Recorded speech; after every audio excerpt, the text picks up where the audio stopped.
Hi everybody, welcome once again to FlairBartending.tv. My name is Chris, and the move we are going to learn today is called the stall. And it looks just like this. This is it. Otherwise, we'll call it the pop stall. We'll pop it out of the well and go ahead and catch it like so. So this is a stall, and this is a move that you're going to see in any Flair bartending competition. You're going to see it numbers of times repeated throughout people's routines because it's, while this itself doesn't look really flashy, it's a bit difficult to get the hang of, and more so when people are watching a Flair bartending routine, be it at your bar while you're working or actually at a show, at a competition. There can be so many things flying through the air. It can be really cool to watch in this fluid routine, but people sometimes aren't sure what they're really looking at. And so when you can go through and time this, and this is a really simple, weak version of it, but this is the basics. When you can stop what you're doing and land, it's really like pausing, it's hitting a moment, it's kind of striking a mark, really punctuating what you're doing. It can have a really, really cool effect. So we are going to get comfortable with this stall, or with what I'm calling the pop stall, just for popping it out of the well.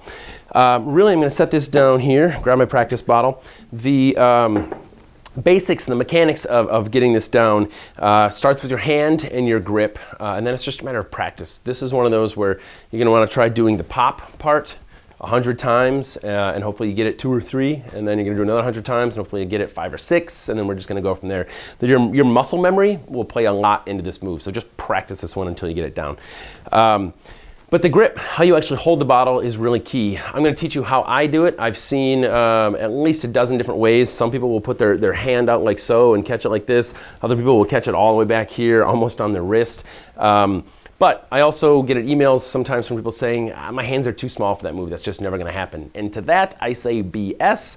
It is absolutely possible. I've worked with some very petite Flair bartenders who had very petite hands, and they still could hit a badass stall, oftentimes better than I could. So no excuses on this one, whether your hands are too big, too small, what have you. Really, how I do this and what I find most comfortable is I go ahead and I cradle this, and I'm even going to come around again, get a little more close up, and show you. This is what I'm doing for my cradle. I'm going to go back here again.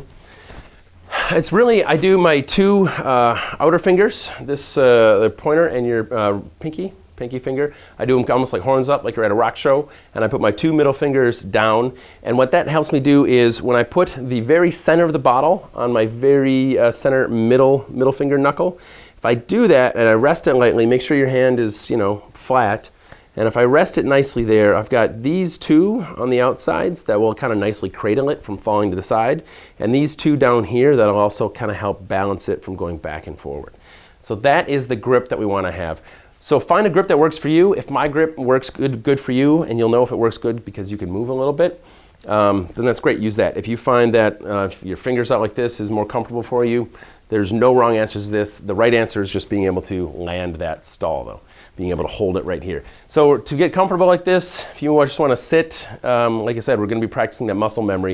If you just want to kind of, while you're watching TV, get comfortable with this, ultimately we want to be able to spin around a little bit, have some fun with this one.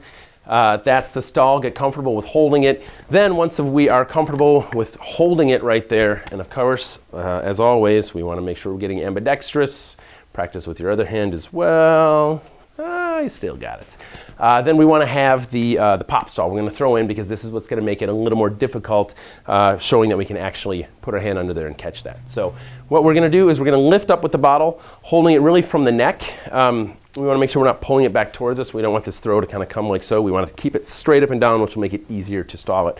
So we're going to almost push away just a little bit, just to get a nice, you can see from the side here, hopefully that is as straight up and down as possible. And then we're just going to put our hand underneath it like so. Maybe it's easier said than done, but you stick with it in practice and you will land this one. Starting by getting comfortable with it here, then it's just a matter of lift up. And as this is just starting to fall, we don't want it to come rocketing down and land on our hand, because that is going to hurt. We also don't want to try and like lift it up. We just want to toss it lightly, and just as it's at its apex and starting to come down, we're going to set our hand underneath it like so.